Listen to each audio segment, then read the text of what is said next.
Madhya Pradesh Congress committee के पूर्व महासचिव राकेश सिंह यादव ने आरोप लगाया है कि 2 नवजात शिशुओं की मौत के पीछे अस्पताल में चल रहा है बड़ा भ्रष्टाचार है।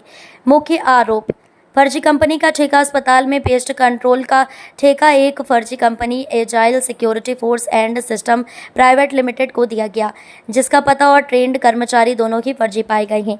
अवैध सबलेटिंग सरकारी उपक्रम HLL से ठेका लेकर इसे अवैध रूप से एजाइल कंपनी को दिया गया, जबकि HLL को ये काम खुद करना था। आरोप है कि इसमें डीन और अधीक्षक शामिल हैं।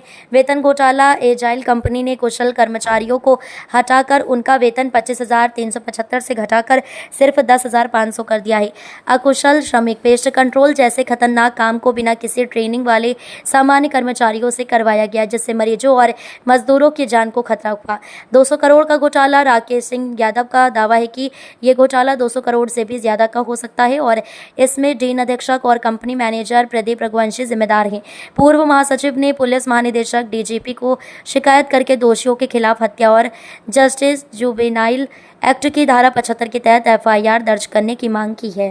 दिन पूर्व राहुल गांधी जी ने ट्वीट किया था कि ये बच्चों की दुर्घटना में मौत नहीं है, बल्कि ये सोचा समझा षड्यंत्र और बच्चों की हत्या है।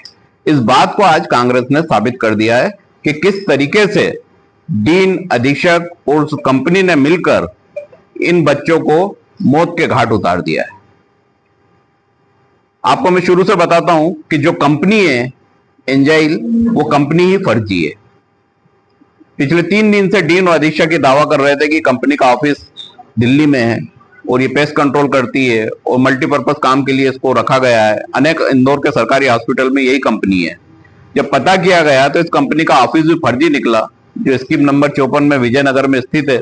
वहां उस मकान में कुछ किराएदार रहते हैं। जब उनसे हमने पूछा कि इस कंपनी का ऑफिस कहाँ है, तो उन्होंने बताया कि ये तो मकान किसी जामनगर वाले का है। इसका मतलब कि कंपनी का कोई ऑफिस नहीं है, कोई इसके पास ट्रेंड वर्कर नहीं है, कोई इसके पास ट्रेंड पेस्ट कंट्रोलर नहीं है।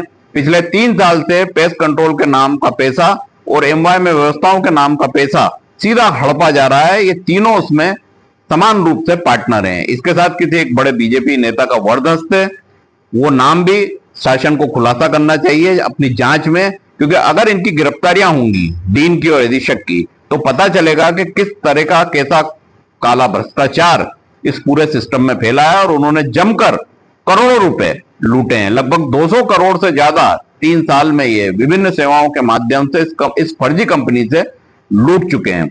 जबकि पेस्ट कंट्रोल में ट्रेंड व्यक्ति ही रखे जाते हैं, कुशल ही रखे जाते हैं, लेकिन इन्होंने अकुशल लोगों को रखकर 10,500 की सैलरी पे उनसे काम कराया। पहले HLL के पास कॉन्ट्रैक्ट था तो 25,000 रुपए की सैलरी पे पेस्ट कंट्रोलर थे, लेकिन पिछले 3 साल से मजदूर और बेलदारों को वहां लगाकर पेस्ट कंट्रोल कराने की नौटंकी की जा रही है, जबकि पेस्ट कंट्रोल पिछले 3 साल से नहीं हुआ है। ये जघन्य अपराध है। जुनाइल जस्टिस का केस है। जुनाइल जस्टिस में इस मामले में भी धारा 75 के अंतर्गत मुकदमा दर्ज होना चाहिए, जिसमें उनको 7 साल की सजा है। क्योंकि कोई भी बच्चा जो जिसकी कस्टडी में है, अगर उसको हानि पहुंचती है तो जुनाइल जस्टिस केस के अंतर्गत आता है। इस मामले में DGP, मुख्यमंत्री, आर्थिक अपराध, लोकायुक्त को सबूतों सहित शिकायत की गई है। 1 माह पूर्व डीन ने स्वयं कोर्ट में उपस्थित होकर यह बयान दिए हैं कि इन कंपनी के पास कुशल लोग नहीं है और इनकी तनख्वाह कम दी जा रही है। उनका समझौता कर्मचारियों का कंपनी से कराया है। कंपनी के नुमाइंदे ने बयान दिया है कि हमारे पास टेक्नीशियन नहीं है। ये साबित होता है कि ये षड्यंत्र पूर्वक किया गया सत्यापित अपराध है, जिसमें भ्रष्टाचार की भेंट वो 2 नवजात बच्चे चढ़ गए हैं। राहुल गांधी जी का किया हुआ एक वाक्य सही साबित हुआ है। अब मुख्यमंत्री को तत्काल कार्रवाई करना चाहिए और इनको जेल के अंदर पहुंचाना चाहिए।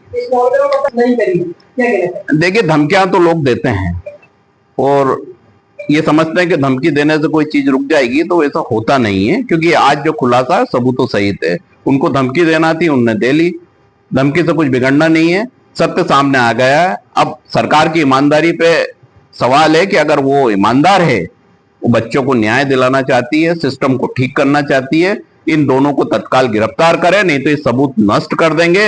ये व्यापम जैसा कांड है और 200 करोड़ से ज्यादा तो इंदौर में ही है, हो सकता है मध्य प्रदेश के अन्य शहरों में भी।